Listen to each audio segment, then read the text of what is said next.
pergi sama bapak nah. Ya, dia terpulang ke rumahnya bapak ya. Masih terlintas di benak kita bagaimana bocah berusia 4,5 tahun yang diculik di Makassar dan ditemukan di Jambi. Setelah sepekan, ia berhasil ditemukan diduga menjadi korban tindak pidana perdagangan orang yang kemungkinan melibatkan jaringan internasional. Korban diculik dan dijual di Jambi dengan surat palsu. Sejumlah langkah persuasif dilakukan hingga akhirnya ia bisa dikembalikan ke pihak keluarga dan ditemukan dalam kondisi yang baik tanpa kekurangan apapun. Alhamdulillah tidak ada tanda-tanda penganiayaan ya, dan kondisinya juga baik. Secara psikologis juga sudah dicek ya. Dari Bukadis juga sudah ngecek semuanya, alhamdulillah dalam kondisi yang sangat baik. Anaknya juga ceria, baru kita terima anaknya ya. Jadi akan kami dalami pelaku-pelakunya, jaringannya, tindak pidananya. Pelaku penculikan berjumlah 4 orang, korban dijual sebanyak 3 kali. Tersangka SY inilah yang pertama kali menculik korban dan menjualnya di media sosial. SY kemudian menyerahkan ke tersangka lain, yakni NH, dan ditukar uang 3 juta rupiah. Selanjutnya, NH membawa korban ke Jambi dan menjualnya ke 2 tersangka lain, MA dan AS, seharga 15 juta rupiah. MA dan AS kemudian kembali menjual korban di Jambi 80 juta rupiah. Polrestabes sudah mengamankan 4 tersangka. Adapun tersangka adalah SY, perempuan, 30 tahun, pekerjaan PRT. Kemudian tersangka kedua NH, perempuan, 29 tahun, pekerjaan pengurus rumah tangga.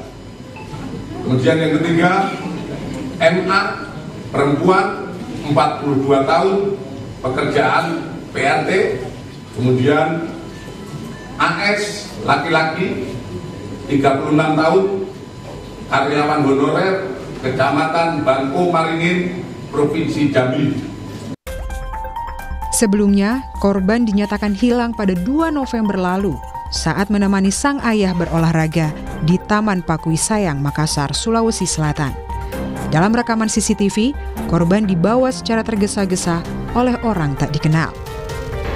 Nasib serupa dialami Alvaro Kiano Nugroho, anak berusia 6 tahun yang dinyatakan hilang di Pesanggerahan, Jakarta Selatan sejak Maret lalu. 8 bulan berlalu, namun Alvaro masih belum juga ditemukan. Keluarga Alvaro masih terus menanti kepulangan cucu mereka yang terakhir diketahui keberadaannya di salah satu masjid dekat rumah. Ya, begitu itu ya saya nggak ada kecurigaan apa-apa ya karena udah kebiasaan. Begitu maghrib kok biasa pulang nggak pulang. Cuman kita juga nggak ada kecurigaan juga apa main di depan, biasa main di Kopti. Ya harapan saya mudah-mudahan cucu saya cepat pulang dibantu. Polisi terus menggali informasi, baik dari titik terakhir Alvaro hingga ke pihak kerabat Alvaro. Kini polisi telah membentuk tim khusus untuk mencari keberadaan Alvaro, di mana tim terdiri dari personil Reskrim Polsek Pesanggerahan, Polres Jakarta Selatan, dan Polda Metro Jaya. Proses pencarian juga diperluas hingga keluar Pulau Jawa. Terus kami juga melakukan pencarian, dugaan-dugaan yang memang diindikasi keberadaan dari adik Alvaro. Kami selalu ke lokasi-lokasi tersebut seperti ke Pandeglang, Banten, ke Pelabuhan Ratu, Sukabumi, Jawa Barat. Lalu juga kami sudah melakukan coba berkoordinasi dengan ayah dari adik Alvaro yang ada di Lapas Cipinang sebagai warga binaan di Lapas Cipinang. Kami juga sudah membangun komunikasi, siapa tahu dari pihak keluarga ayah Alvaro yang berada di Batam juga mengetahui tentang adik Alvaro seperti itu. Kini pihak keluarga masih terus berharap perjuangan untuk mencari cucu mereka membuahkan hasil dan Alvaro kembali ke pangkuan keluarga. Kasus anak hilang di Jakarta dan di Makassar tadi harus menjadi perhatian seluruh kalangan. Tak hanya peran keluarga, peran negara, lingkungan sekitar dan masyarakat luas harus hadir untuk memastikan perlindungan terhadap anak-anak. Tim Liputan, Kompas TV. Lalu seberapa besar peningkatan level kewaspadaan yang perlu ditingkatkan di seluruh kalangan? Untuk membahasnya, kita sudah bersama dengan psikolog anak dan remaja Vera Ita Biliana, Hadi Wijoyo, dan Ai Mariati selaku komisioner KPAI yang bergabung keduanya melalui sambungan virtual. Selamat malam Ibu Ai dan Ibu Vera. Selamat malam. Baik, saya ke Ibu Ai dulu dari KPAI.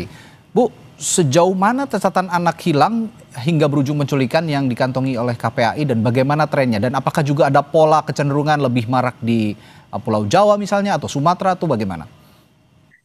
Dari 2021 sampai 2024 kami tabulasi sejumlah angka 138 kasus yang teradukan. Kami menyebutnya fenomena gunung es karena ternyata di luar itu banyak yang tidak disampaikan ke KPAI, ternyata terjadi peristiwanya.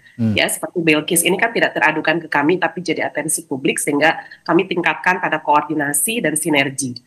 Beberapa yang tren yang kami lihat diantaranya memang ada situasi akumulasi anak-anak yang dimanfaatkan oleh sebagian pihak gitu ya. Untuk kelengahannya itu mereka ambil alih. Misalnya kalau sekolah itu keberangkatan dan kepulangan anak-anak.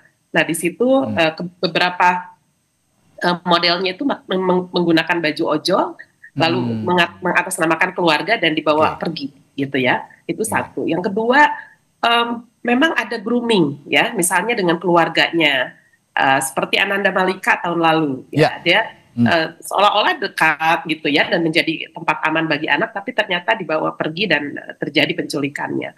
Beberapa lainnya adalah zona aman untuk anak itu seperti Ananda Alvaro ini kan ke masjid ya, dan itu setiap hari gitu.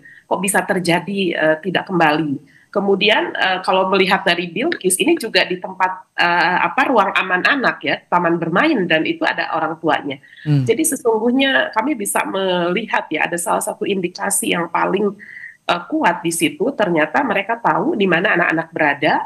Kemudian yang kedua tentu saja ada kelengahan-kelengahan yang kemudian cepat dimanfaatkan oleh kelompok tertentu gitu ya. Dan berikutnya yang paling marak hari ini kami menyebutnya media sosial juga dimanfaatkan secara besar-besaran bahkan depan mata kita.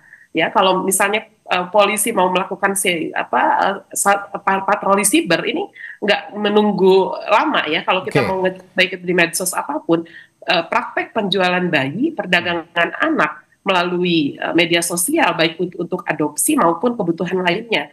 Bahkan loker di situ ada gitu dan disebutkan juga dengan gaji besar gitu ya. Lalu misalnya ART ya untuk asisten rumah tangga dan lain sebagainya, dan nggak tanggung-tanggung memang dengan usia-usia yang mereka pikir itu bisa gitu ya disalurkan dan lain sebagainya. Nah ini beberapa model yang tren yang kami terima gitu ya. Ini Anda tadi mengatakan Bu Ai bahwa ini dilakukan di ruang ruang aman anak begitu ya, seperti di masjid tadi, lalu di taman bermain, ada juga yang lingkungan dekat rumah. Ini apa artinya ruang aman untuk anak ini semakin sempit dan bagaimana memperluas kembali dan menyertakan juga peran lingkungan untuk memperluas kembali ruang aman anak? Ya, karena tadi berbagai modusnya dia ingin mencari perhatian pada orang tua dengan meng-grooming, otomatis dia masuk di ruang private, di rumah anak. Yang kedua, ruang atau zona anak berada, perangkat dan pulang sekolah, kemudian tempat bermain. Ya ini yang kemudian negara sebetulnya sudah pada fase membuat regulasi, memastikan anak aman, nyaman berada di lingkungannya. Ya, nah sebelum ke situ bahwa ini juga tidak lepas ternyata dimanfaatkan oleh sebagian pihak, dan itu terjadi ya karena memang ada sebagian mungkin yang sudah memiliki awareness ya, bahkan regulasi diimplementasi, ada sebagian yang belum memiliki kepedulian dan bahkan tidak dilaksanakan regulasi itu di tataran implementasi. Jadi memang kita harus segera menata ini dan kemudian secara directly penegakan hukum kita juga harus meningkat gitu. Kalau kemarin saya minta SOP terkait DPO misalnya, daftar pencarian nama orang itu harus 1 kali 24 jam atau misalnya ada 7 kali 24 jam, ada beberapa SOP tingkatannya. Untuk anak memang harus saat itu dia misalnya mengadu dan waktu yang secepatnya untuk dilakukan langkah-langkah yang lebih eskalatif. Nah ini saya kira memang tidak lepas ya dari infrastruktur, Mas. Ya. Kalau misalnya masjid itu memiliki CCTV ya, nah ini kan bagian-bagian dari regulasi yang dimaksud dengan ruang aman untuk anak di masyarakat. Regulasi yang mempertegas fasilitas lingkungan ramah anak begitu ya, yang juga diwajibkan dipasang di sekitar lingkungan. Ini yang mungkin perlu didorong juga untuk segera diakselerasi. Saya ke Ibu Vera ya. Ibu Vera, bagaimana menjelaskan kira-kira bahaya orang tidak kenal? Kalau kata ilmu psikologis biasanya stranger danger begitu ya. Itu kepada anak yang masih di bawah umur, terutama masih TK, SD, tapi tanpa membuat takut mereka berlebihan atau trauma. Oke, konsep stranger itu sendiri agak sulit ya untuk dipahami anak, karena ini bisa sangat abstrak sekali dan bisa sangat susah diterjemahkan oleh anak dengan pasti, dengan konkret gitu. Karena kalau stranger itu kita artikan dengan orang yang kamu tidak kenal gitu ya, tapi terus strangernya nih baik, ngajakin aku main, nawarin aku mainan, makanan gitu ya. Kok baik sih, nggak apa-apa dong, dia nggak danger nih karena dia baik gitu kan. Nah, anak-anak apalagi yang masih usia TK gitu ya, 7 tahun ke bawah tuh masih sangat mudah untuk dimanipulasi. Jadi lebih baik sebetulnya berikan instruksi yang spesifik. Dengan siapa dan sama siapa mereka boleh pergi gitu ya. Misalnya kamu hanya dijemput oleh, sebutkan namanya, siapa? Oleh mama ya, selain mama yang jemput tidak boleh, dan itu disampaikan juga ke lingkungan di mana anak ini berada gitu ya. Tadi Bu Ai sudah mengatakan ya, lingkungan ini juga perlu didorong nih untuk melindungi anak-anak gitu, tidak hanya di rumah. Jadi sebenarnya tanggung jawab atas keselamatan anak tuh tidak hanya ada di orang tuanya atau pengasuhnya gitu ya, tapi juga it takes a village to protect a child gitu ya. Jadi misalnya lingkungan seperti sekolah, masjid gitu juga harus aware akan keselamatan anak ini. Anak ini diantar oleh siapa, nanti dijemput oleh siapa, itu juga harus diperhatikan gitu ya. Oke, kalau gitu perlu nggak orang tua ini meningkatkan misalnya attachment parenting selalu dalam jangkauan penglihatan misalnya, sehingga anak berusia yang masih sangat belia begitu, ini bisa mengingat bahwa saat ini banyak bahaya yang juga berujung pada kasus penculikan. Iya, jadi kalau misalnya kita bicara tadi 7 tahun ke bawah gitu ya, itu masih memang memerlukan pendampingan dan pengawasan gitu. Seperti kasusnya Bilqis gitu kan, orang tuanya sedang berolahraga gitu ya. Sedang berolahraga kan berarti fokusnya teralihkan. Nah, kalau untuk situasi seperti ini kan perlu anak seusia Bilqis tetap harus ada pengawasan, ya, pendampingan terjangkau dan terlihat gitu ya. Nah seperti itu, jadi tidak bisa dilepas. Mungkin dulu ya, misalnya ada orang yang bilang dulu kayaknya aman-aman aja deh, anak-anak main di lapangan terus pulang dengan amannya gitu ya. Tapi semakin kesini semakin banyak orang-orang yang punya niat kurang baik, dan ini kita harus sadari dan harus terima sebagai fakta yang kita jalani dalam kehidupan sekarang gitu ya. Jadi proteksi pada anak juga harus lebih diperketat gitu. Ya, baik. Saya ke Bu Ai lagi. Tadi Bu Ai sudah menyinggung ya bahwa regulasi ini bisa memperkuat begitu adanya fasilitas-fasilitas lingkungan yang bisa memperamah ruang aman anak begitu, memperluas ruang aman anak. Nah, bagaimana hal itu bisa diakselerasi kemudian? Saya akan tanyakan hal itu nanti setelah jeda di Sapa Indonesia Malam. Tetaplah bersama kami. Saudara, ada berita anak hilang lainnya yang 3 tahun berlalu. Kenzi Alvarezi hilang secara misterius di Kabupaten Bungo Jambi. Melihat kasus bocah hilang di Makassar, orang tua Kenzi berharap anaknya dapat ditemukan. Kenzi Alvarezi dilaporkan hilang 1 September 2022. Bocah 3 tahun ini terakhir kali terlihat bermain di halaman rumah. Sementara ibunya berjualan di depan warung rumah di Pasar Danau, Kecamatan Pelepat Ilir. Peristiwa penculikan anak di Makassar membuat keluarga Kenzi kembali merasa ada harapan. Terlebih lagi lokasi ditemukan tidak jauh dari wilayah tempat Kenzi hilang.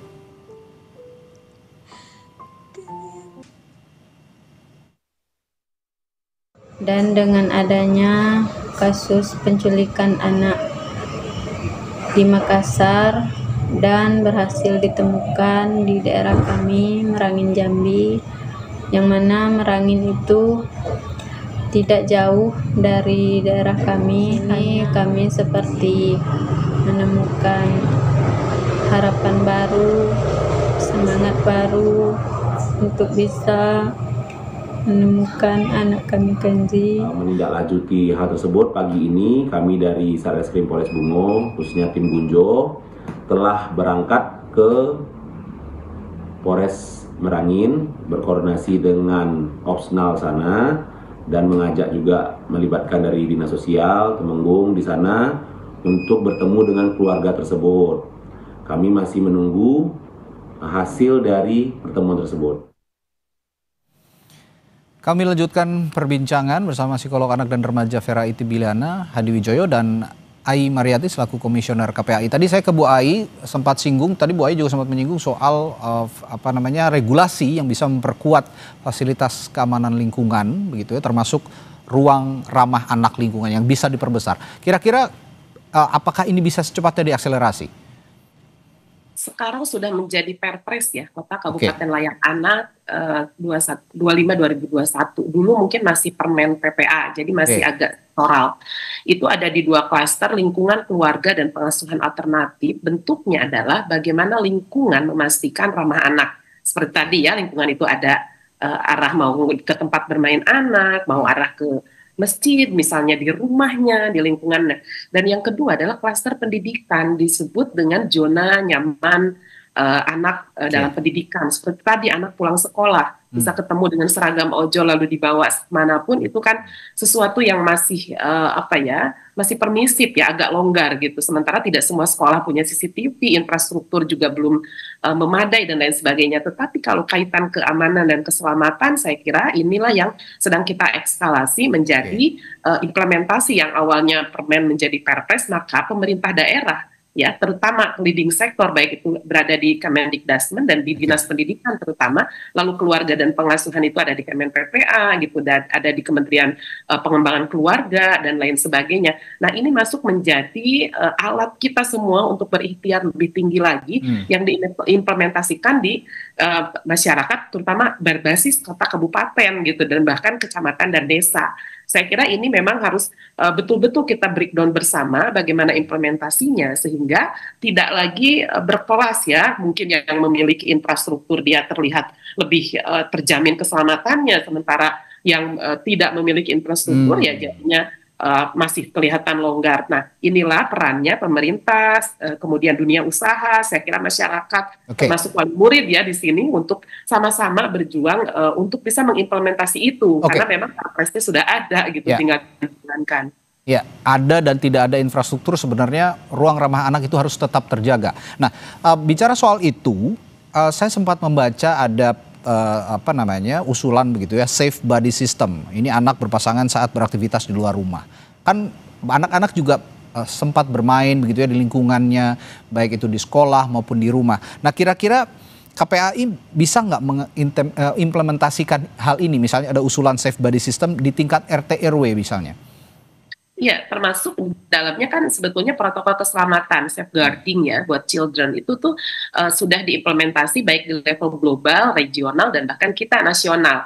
Nah, memang ini yang harus sama-sama kita berikan pemahaman, edukasi, awareness, itu menjadi komitmen gitu ya, aturan di tingkat lokal dan kemudian diimplementasikan. Apakah tidak memungkinkan sampai RT RW? Sangat memungkinkan, Mas. Di antaranya misalnya bagaimana kita ngurus anak sekampung itu dalam radius berapa puluh meter anak ada dimanapun, bahwa ini harus terkoneksi. Mungkin gitu ya, kalau memiliki awareness sedemikian kuat, kohesi sosialnya di pedesaan itu masih mungkin. Tapi pertanyaan saya justru di perkotaan, apakah itu bisa terjadi? Karena semua orang sibuk dan kemungkinan tidak saling mengenal satu sama yang lain secara lebih tinggi lagi. Nah, dari 2 tipologi yang ada di masyarakat di Indonesia, sebetulnya untuk membangun safeguarding itu bisa masuk di tataran yang lebih dekat dengan anak lagi, di sekolah diantaranya gitu ya. Kemudian di lingkungan misalnya anak-anak berkreasi, taman bermain tadi, itu sangat memungkinkan. Dan kami juga hari ini sudah mulai memonitor dengan seksama itu di panti-panti sosial,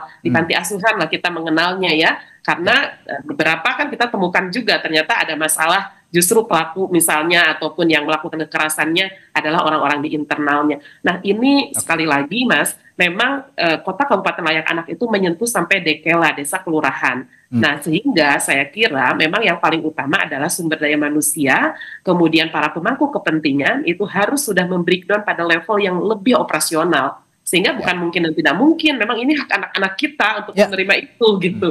Ini kita harus dorong bersama. Baik, Bu Vera, bicara soal level kewaspadaan, sebenarnya kan ada juga orang tua yang sangat ketat begitu ya mengawasi anaknya, ada juga yang ya moderat begitu ya, ada yang benar-benar tidak terlalu ketat begitu. Tapi pertanyaan saya begini, kalau memang yang terlalu ketat, overprotection gitu, terlalu melindungi, apakah ini justru membuat anak tidak mandiri di masa depan? Iya, ada resiko itu ya gitu ya. Jadi memang level proteksi itu disesuaikan dengan usia anak satu. Terus kemampuan anak untuk memproteksi dirinya, melindungi dirinya ya, itu berkaitan dengan pemahamannya dia gitu ya, dengan kemampuan dia mencerna situasi, kemampuan dia untuk memahami apa yang diinstruksikan, warning do's and don'ts yang diajarkan oleh orang tuanya. Jadi itu yang yang menentukan level proteksi sampai mana yang bisa diberikan kepada anak-anak gitu ya. Tentu ketika misalnya anak bertambah usia, level proteksinya bisa berubah gitu ya, meningkat dengan kemampuan anak semakin besar, semakin mampu, semakin mandiri. Tapi kalau bicara soal anak balita atau enggak 7 tahun ke bawah, itu masih besar porsinya yang dilakukan adalah oleh orang tua. Karena tadi ya, mereka masih sangat mudah dimanipulasi oleh orang-orang yang memang punya niat kurang baik terhadap mereka gitu. Terkadang begini juga Bu Vera, saya melihat ada kecenderungan anak-anak yang pernah didekati orang tidak dikenal dan mereka cemas. Nah, tapi tidak menceritakan itu kepada lingkungan terdekatnya, termasuk orang tua. Nah, bagaimana juga orang tua bisa mendeteksi secara dini bahwa anak ini menjadi target penculikan sebenarnya, dan itu bisa dilihat dari dari tingkah laku anak-anak kesehariannya. Oke, tanda-tandanya mungkin agak sulit dikenali kalau misalnya anak jadi target penculikan ya. Pada mungkin kembali lagi kepada awareness kita, kewaspadaan kita melihat lingkungan. Ini juga bukan hanya orang tua yang berperan gitu ya. Misalnya penjaga di sekolah, lingkungan di sekitar, lingkungan RT RW gitu ya, lingkungan di mana anak beraktivitas di masjid atau di lapangan. Kalau misalnya ada yang melihat bahwa kok ada satu orang ini yang kita tidak kenal, satu kampung nggak kenal gitu ya, satu kawasan itu tidak kenal, tapi kok suka memperhatikan anak-anak ya di lapangan, ini ada apa gitu ya. Nah itu mulai proaktif dengan kecurigaan seperti itu gitu. Nah anak tidak mau bercerita, ini sebenarnya dimulai dari kebiasaan bercerita dulu. Apakah ada kebiasaan bercerita di rumah secara rutin, secara santai gitu ya, sehingga anak lebih mudah untuk menceritakan apa yang terjadi pada dirinya hari ini gitu ya. Nah sekarang kan mungkin banyak orang tua yang masih terbiasa dengan menanyakan tadi ada PR nggak besok, tadi main sama siapa, jadi sifatnya hanya interogasi ya, bukan bercerita, sehingga anak juga terbatas untuk berceritanya. Ya, artinya dengan demikian pola komunikasi di lingkungan terdekat, terutama keluarga ini sangat-sangat krusial begitu ya, untuk bisa mendeteksi bahwa anak ini apakah menjadi target juga atau anak ini punya perilaku yang mencemaskan begitu kira-kira. Nah, termasuk juga tadi untuk negara bisa menghadirkan infrastruktur di perkotaan maupun pedesaan yang tidak ada tidak ada lingkungan ramah anak. Kalau di perkotaan mungkin bisa dikuatkan infrastrukturnya mulai CCTV dan segala macam. Kalau di pedesaan mungkin di luar perkotaan safe body system itu tadi juga bisa lebih ditingkatkan supaya anak-anak ini juga bisa terhindar dari incaran para sindikat penculikan. Baik, terima kasih perbincangan malam hari ini yang sangat berguna untuk para orang tua, terutama untuk meningkatkan kewaspadaan. Psikolog anak dan remaja Vera Itabiliana Hadiwijoyo dan Ai Mariati, Komisioner KPAI telah berbagi perspektifnya di Sapa Indonesia Malam.